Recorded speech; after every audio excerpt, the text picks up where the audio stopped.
Mais de 100 milhões de reais. Vídeo de hoje do canal do Nicola te conta quanto o Flamengo ainda tem a receber por jogadores vendidos. Bora te atualizar também sobre o Palmeiras, posição definitiva sobre a chance de Veiga ser negociado na metade do ano. Já o empréstimo de Thales Magno segundo vai fazer com que a operação se torne bastante cara. Será que vale a pena? Bora falar também sobre o Vasco, que tem em mãos uma oferta para faturar 2 milhões de reais. Para completar a camisa do Cruzeiro que vazou, Lucas Mugni em alta no futebol nordestino. O Bahia recusando proposta do Botafogo. José Mourinho na seleção brasileira? Interrogação. Além das últimas do mercado, bastidores, finanças e muito mais.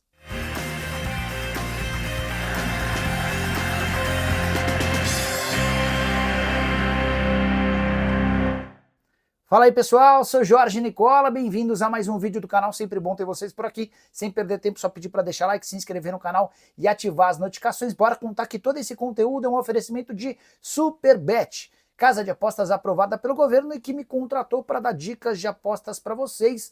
Nessa quinta-feira, 4 brasileiros em campo na Libertadores. E a minha sugestão é uma múltipla com 3 jogos, preciso da vitória do Inter ou do empate contra o Bahia. Preciso da vitória do Palmeiras ou do empate contra o Sporting Cristal. Preciso da vitória do Flamengo ou do empate no jogo contra o Deportivo Táchira. Se esses 3 resultados acontecerem, meus R$100 se transformam em R$195 para você fazer essa ou qualquer outra aposta na Superbet. É bem simples, estou deixando o link no comentário fixo e na descrição do vídeo você clica em qualquer um deles, faz seu cadastro depois, é só fazer qualquer depósito e você vai estar habilitado a apostar. Lembrando, você precisa ter pelo menos 18 anos de idade e jogar sempre com responsabilidade. Combinado? Bora começar o vídeo com aquele tradicional giro de notícias. E Renato Gaúcho é o novo técnico do Tricolor. O Fluminense decidiu contratar o Renato e fará dele o treinador mais bem pago da história do Fluminense, cifras acima de R$1.200.000 por mês. Já o Internacional tentou a contratação de Pumita Rodrigues, lateral direito uruguaio que pertence ao Vasco, mas a opção de empréstimo foi descartada pelo Cruz Maltino. Quero contar também que o Novo Horizontino demitiu Eduardo Batista, treinador que quase levou o Novo Horizontino para a primeira divisão nas 2 últimas temporadas de Série B. A saideira do giro de notícias, Gabriel Magalhães, zagueiro do Arsenal e da seleção brasileira, não joga mais nessa temporada europeia. Ele sofreu uma lesão muscular que vai obrigá-lo a passar por cirurgia. Melhoras para o zagueiro. Hora de falar sobre seleção brasileira. Contei para vocês pela manhã que Jorge Jesus é a maior possibilidade para assumir a seleção brasileira, mas tem uma atualização importante. André Rizek, apresentador de um programa no Sport TV, afirmou que José Mourinho, técnico português que dirige o Fenerbahçe, foi um dos nomes ventilados pelos dirigentes da CBF. Sabe aquela reunião em que você reúne vários dirigentes e sai debatendo sobre uma série de alternativas? Ficou claro a partir desse encontro, que reuniu Edinaldo Rodrigues, Rodrigo Caetano e as pessoas mais próximas do Edinaldo, que há 4 nomes na parada, ou estiveram pelo menos 4 nomes na parada. Carlo Ancelotti era o preferido do presidente da CBF, mas, ao que tudo indica, ele deve permanecer no Real Madrid. Até por isso o favorito se tornou Jorge Jesus, o técnico português do Al Hilal que está louco para treinar a seleção brasileira. As outras 2 sugestões, outros 2 nomes debatidos internamente, de Abel Ferreira, com alguma resistência dentro da própria CBF, além de José Mourinho, treinador português conhecido por sua capacidade de montar boas defesas.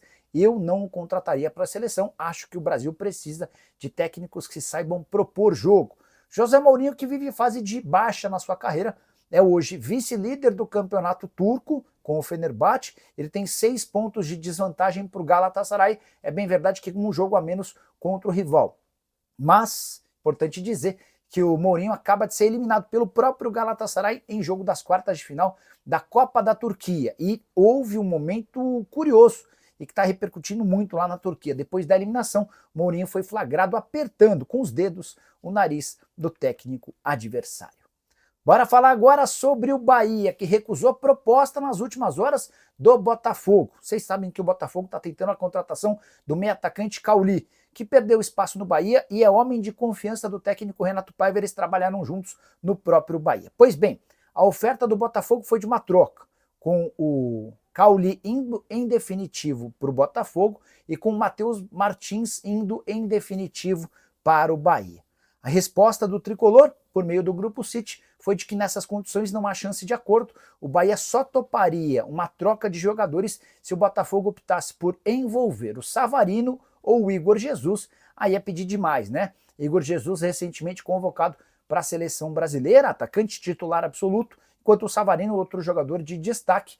A gente está falando de um Cauli que é reserva no Bahia contra dois jogadores que são titulares. Eu até considerava a troca do Cauli pelo Matheus Martins boa, mas se o Bahia não pensa dessa maneira, dá para dizer que esse negócio dificilmente vai acontecer.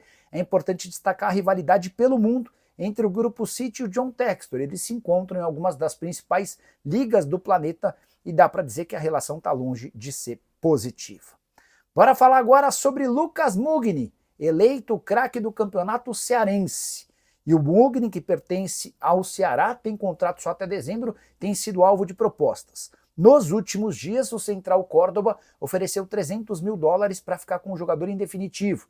E um dos trunfos do Central era a disputa da Libertadores da América. O time argentino estreia nessa quinta-feira. Mas o presidente do Ceará, João Paulo Silva, descartou o acordo.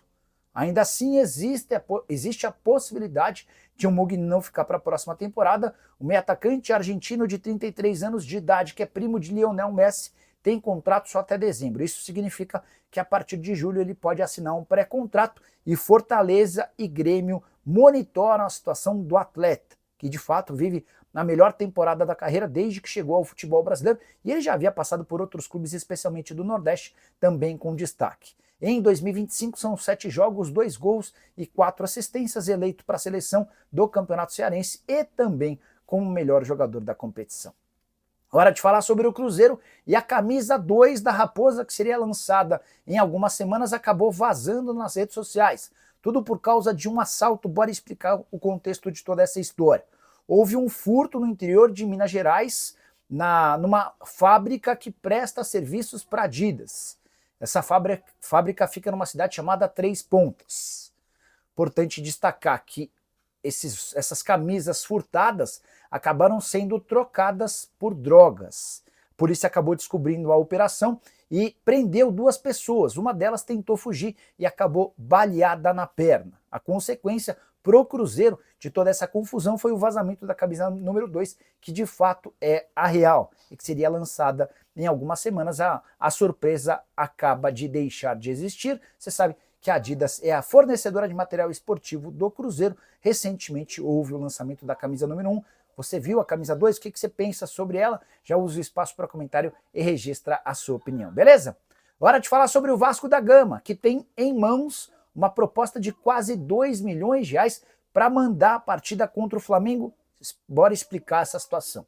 O Vasco vem tentando nos últimos dias levar o confronto contra o Fla para São Januário e uma série de alternativas foram criadas. Mas o BEP, Batalhão Especial para Jogos, já vetou a realização desse jogo em São Januário. Essa ideia está descartada. Independentemente de ser com 2 torcidas ou torcida única, não vai acontecer o jogo na Casa Vascaína. A alternativa mais viável seria o Maracanã, mas o Pedrinho tem relutado com a ideia, até porque sempre que o Vasco quer jogar no Maracanã, criam uma série de dificuldades. Foi nesse contexto que um grupo de empresários ofereceu R$1.900.000 livres de impostos e pagos de maneira antecipada para que o Vasco aceite mandar o jogo contra o Flamengo no Castelão, em São Luís do Maranhão. A resposta do Vasco ainda não foi dada. O Vasco está avaliando prós e contras e quer entender também as outras alternativas. Além desse R$1.900.000, o Vasco ainda teria direito a transporte, hospedagem e alimentação pagos por esse grupo de empresários. Só para completar sobre o Cruz Maltino, Felipe Coutinho, bastante elogiado depois da participação com um gol e uma assistência no empate em 3-3 com o Melgar. Hora de falar sobre o Corinthians com uma boa e uma má notícia. É oficial, Thales Magno fica até dezembro. Essa é a notícia positiva. A notícia ruim é que a permanência do atacante por empréstimo de 1 ano e meio vai custar bastante dinheiro. Estamos falando de R$13.400.000 por um atleta que não pertence ao Corinthians. Considero as cifras altas e a gente precisa voltar no tempo para entender um pouquinho desse contexto. Lá atrás, na metade do ano de 2024, quando o New York City aceita emprestar o Thales Magno para o Corinthians, fica combinado que ele jogaria no Timão por um ano. Se o Corinthians ficasse com o jogador em definitivo, não precisaria pagar pelo empréstimo e assumiria um custo de 13 milhões e meio de dólares. Como o Corinthians não fez essa opção de compra, vai precisar desembolsar 1 milhão e meio de dólares, que equivalem a 8 milhões e 400 mil reais. O empréstimo até dezembro vai custar mais 5 milhões de reais. Você soma 5 milhões aos 8 e 400 e chega a uma cifra de 13 milhões e 400 mil reais por um jogador emprestado por um ano e meio. Ainda que exista um desconto importante em caso de compra do Corinthians do Thales Magno no fim dessa temporada, estou para dizer para vocês que eu, na condição de dirigente corintiano, não gastaria quase 14 milhões de reais para o empréstimo de qualquer jogador. Importante lembrar que o Thales é bastante acima da média, mas nunca conseguiu se tornar um protagonista no Corinthians. São 37 jogos desde que ele chegou, com 8 gols e 4 assistências, só que dos 37 jogos ele foi titular em apenas 17, sendo reserva em outros 20. Só para arrematar em relação ao Timão, pouco mais de 500 mil torcedores já passaram pela Neoquímica Arena somente em 2025. Em 12 partidas, o Corinthians estabeleceu um novo recorde no futebol nacional, 30 partidas consecutivas com pelo menos 40 mil torcedores. Hora de falar sobre Rafael Veiga para colocar um ponto final nas especulações de que ele pode deixar o Verdão. Chegaram a especular até que o Veiga iria pro Flamengo, ou que poderia receber uma proposta oficial do rubro-negro. O André Curi, empresário do Veiga, chegou a dizer algumas semanas atrás que existe uma promessa do Palmeiras para vender o atleta em caso de proposta para a Europa na metade desse ano. E o Anderson Barros, diretor executivo de futebol, saiu pela tangente afirmando que não há intenção alguma de liberar o meio atacante. Abre aspas para o Anderson Barros: o Veiga é um dos atletas mais importantes do nosso elenco. Ele fez e faz parte de um ciclo vitorioso e continuará conosco nessa temporada. O Veiga ficará até o fim do ano, fecha aspas. É o Anderson Barros colocando um ponto final nas especulações de que depois do Super Mundial de Clubes o Veiga se despediria. Estou curioso para saber o que o André Curi pensa sobre essa palavra do dirigente palmeirense. Se o André acertou quando falou que existia um acordo verbal, dá para dizer que o Palmeiras está recuando nesse acordo. Eu estou curioso para saber a sua opinião. O Palmeiras acerta ao bancar que não vende o Veiga, ou por conta de uma queda drástica na produtividade, você venderia o meio atacante em caso de proposta interessante do exterior? Só para fechar em relação ao Palmeiras, queria te contar que o Verdão, além de não enfrentar Corinthians e São Paulo em seu estádio, no Allianz Parque, por conta da realização de 2 shows diferentes, os 2 jogos aconteceram na Arena Barueri, já dá para dizer que o Palmeiras enfrentará o Cerro Porteño na próxima quarta-feira, com o estádio não completamente cheio. É que por conta de 2 shows do Gilberto Gil, 2 dias depois, nos dias 11 e 12, já vai haver uma montagem do palco e parte do estádio não terá venda de ingressos. Preciso fechar o vídeo para falar sobre o Flamengo. Quanto é que o rubro-negro ainda tem a receber em vendas de atletas que já foram fechadas? Importante contar que esses 114 milhões de reais que constam no balanço do rubro-negro, referentes ao fim de 2024, não incluem apenas dívidas. Existem alguns clubes aqui que atrasaram parcelas, mas o grosso desses 114 milhões são de parcelas que ainda não venceram. De qualquer forma, já dá para contabilizar como uma grana que o Flamengo receberá. A maior pendência envolvendo atletas é a de Thiago Maia, que foi negociado com o Internacional de Porto Alegre numa operação de 25 milhões e 700 mil. Depois o Vinícius Souza, o Vinição, que foi para o Lomel por 16 milhões e 300 mil. Vinição, inclusive, já foi para a Inglaterra, mas o Lomel ainda deve essa grana. Por falar em dever, a Estrela Amadora, time de Portugal, deve 14 milhões e 800 mil por André Luiz e Igor Jesus. O Crystal Palace ainda tem a pagar para o Flamengo 14 milhões de reais pelo Matheus França. Já o Famalicão tem mais 11 milhões de reais a pagar pelo zagueiro Otávio. 9 milhões e meio de reais é quanto o Almeria deve ao rubro-negro pelo meio-campista Lázaro. O Leixões tem a pagar 7 milhões de reais pelo Verton. O Corinthians ainda precisa pagar 6 milhões e meio de reais pelo Mateuzinho. Tem mais 6 milhões e 300 mil pelo Mateuzinho, perdão. Mais 5 milhões e 400 mil do Paquetá, que joga no West Ham, além de 4 milhões e 300 mil do Arsenal, referentes a Pablo Mari. E você, o que faria com tanto dinheiro? 114 milhões de reais. Já uso o espaço para comentário, só não esquece de deixar like, de se inscrever no canal. A gente se encontra assim que surgir notícia.